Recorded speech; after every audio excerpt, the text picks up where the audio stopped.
변방 목사의 아침 묵상 2025년 6월 3일 화요일 아침입니다. 레위기 15장 1절로 12절 말씀을 통해서 정결, 임재의 문을 여는 삶, 이런 제목으로 말씀 묵상의 은혜를 나누겠습니다. 오늘은 대통령 선거가 있는 날입니다. 주님, 이 나라와 민족을 긍휼히 여겨 주옵소서. 이 나라를 세울 지도자가 세워지게 하옵소서. 백성들의 마음을 움직여 이 나라를 주님의 뜻대로 세울 사람이 세워지게 하옵소서. 정말 간절한 마음으로 기도하게 됩니다. 오늘 중보기도 세미나 12주차가 있습니다. 선거가 있는 휴일이지만 예정된 것이라 진행합니다. 모든 시간 주님의 은혜가 있고 함께 나라와 민족을 위해 기도하며 이 땅의 중보자로 세워지는 소중한 시간이 되기를 기도합니다. 이날 주님 어떤 말씀으로 인도하실까? 오늘 본문은 남성의 유출병에 대한 규정입니다. 남성이 질병 혹은 생식기 감염으로 보일 수 있는 그런 증상이 나타날 때 사회적, 종교적 정결 상태를 위협하는 부정함으로 규정해서 그를 어떻게 정결함으로 바꿔가는지 이런 부분에 대한 말씀이죠. 3절 4절 그의 유출병으로 말미암아 부정함이 이러하니 곧 그의 몸에서 흘러나오는지 그의 몸에서 흘러나오는 것이 막혔든지 부정한 즉 유출병 있는 자가 눕는 침상은 다 부정하고 그가 앉았던 자리도 다 부정하니 한마디로 유출병이 있는 자와 접촉한 모든 것이 부정하다. 그것을 접촉한 사람도 부정해진다. 그래서 그것을 정결하게 하려면 씻어야 하는데 질그릇 같은 경우는 씻어도 안 돼도 깨뜨리기까지 해야 한다. 이런 말씀들이 이제 12절까지에 걸쳐서 나오는 말씀입니다. 여기서 하나님의 정결함에 대한 열정을 보게 됩니다. 육체의 상태가 하나님과의 관계와 연결된 것으로 보았고 특히 유출병은 생명과 연결된 것이기 때문에 그 남자의 생식기와 연결된 것이기 때문에 이것을 되게 이게 소중하게 다루는 거죠. 그래서 이 정결과 부정이라고 하는 개념이 서로 연결되어 버린 겁니다. 하나님의 거룩함을 지켜내고 하나님의 임재가 있는 공동체를 유지하려는 열심이 유출병자와 그 주변 환경을 철저히 정결하게 하는 이유가 되고 있는 것이죠. 이 유출병은 생명의 근원을 다루는 질병이기 때문에 하나님의 정결에 대한 기준이 엄격하게 요구된 것입니다. 또 개인의 문제가 아닌 공동체에 영향을 주는 문제로 보아서 부정함이 전염되지 않도록 방지 규정을 만든 거지요. 이 본문이 성적인 무질서를 직접적으로 경고하고 있는 것은 아니지만 생명과 정결에 대한 하나님의 엄격한 기준을 상기시키면서 현대의 성적 윤리가 무너져가는 것에 대한 영적 경각심도 오늘 우리에게 전해주고 있는 것 같습니다. 분명한 것은 의학적 질병 자체가 곧 죄다 이런 개념은 아닌 거죠. 율법 안에서 하나님의 임재를 보호하기 위한 이스라엘 백성들이 하나님을 만나는 하나님의 백성이 되게 하기 위한 제도적이고 예표적인 장치로 이런 규정들을 만들어 놓고 있다. 이렇게 이해하는 게 성경적인 이해 방법이다 생각됩니다.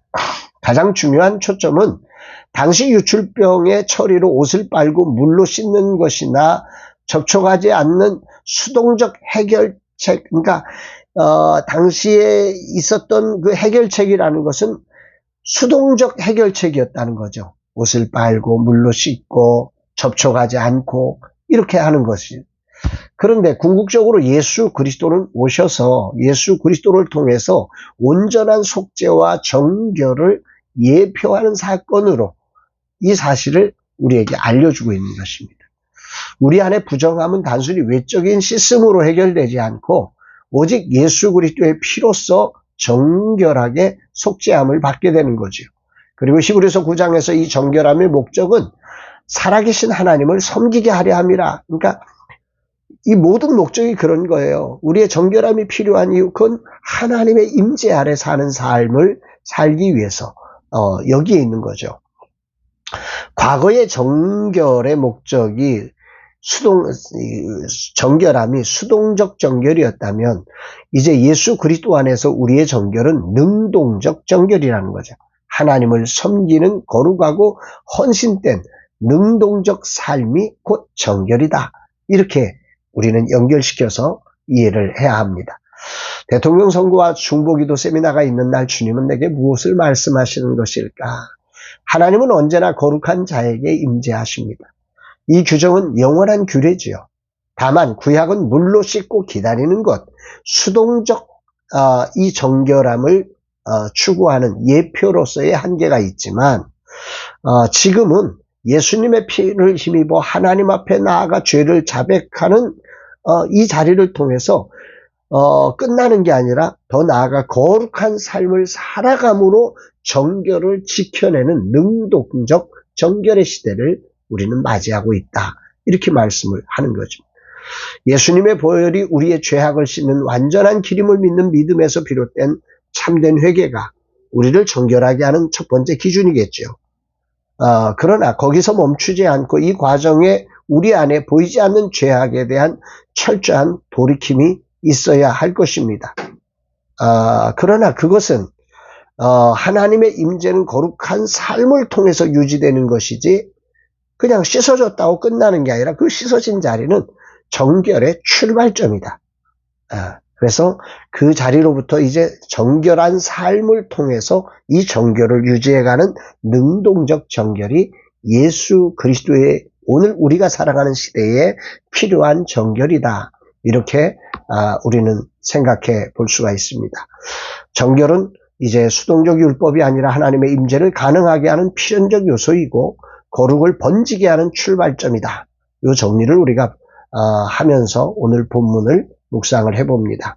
그저 겨우 정결을 지키려는 수동적 태도에서 벗어나서 이제 하나님의 임재로 새로운 시대를 여는 능동적 정결의 사람으로 세워지기를 기대합니다. 나를 통해서 이 정결이 세상에 퍼져나가는 이 정결한 마음으로 주님을 따름으로 말미암아서 주님의 이 세상을 정결케 하는 일들이 나를 통해서 번져가는 이게 진정한 오늘 예수 그리스도의 시대를 살아가는 우리의 정결의 삶이다.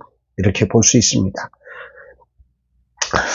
주님 이 땅을 긍휼히 여겨 주옵소서. 부정과 불의로 세워져가는 이 땅을 다시 일으킬 지도자가 세워지게 하시고 온 백성들의 마음에 긍휼의 은혜를 베풀어 주옵소서. 오늘 이 땅에 주의 보혈을 뿌려 주옵소서 고백하게 됩니다. 사랑하는 여러분들은 오늘 어떠십니까? 오늘 우리는 과거처럼 막 정결 이거 하면 부정한데 저거 하면 부정한데 막 그 부정에 더럽혀질까봐 두려워 떠는 이런 수동적 정결의 신앙생활이십니까? 아니면 오늘 예수 그리스도의 은혜가 너무 고마워서 오늘 이 정결한 삶을 통해서 세상을 정결케 하는 그런 능동적 정결의 사람으로 세상을 살아가기를 원하십니까? 우리 하나님의 거룩한 정결은 우리를 정말 세상을 향해서 하나님의 임재의 문을 활짝 열어 세상을 정결케 하는 정.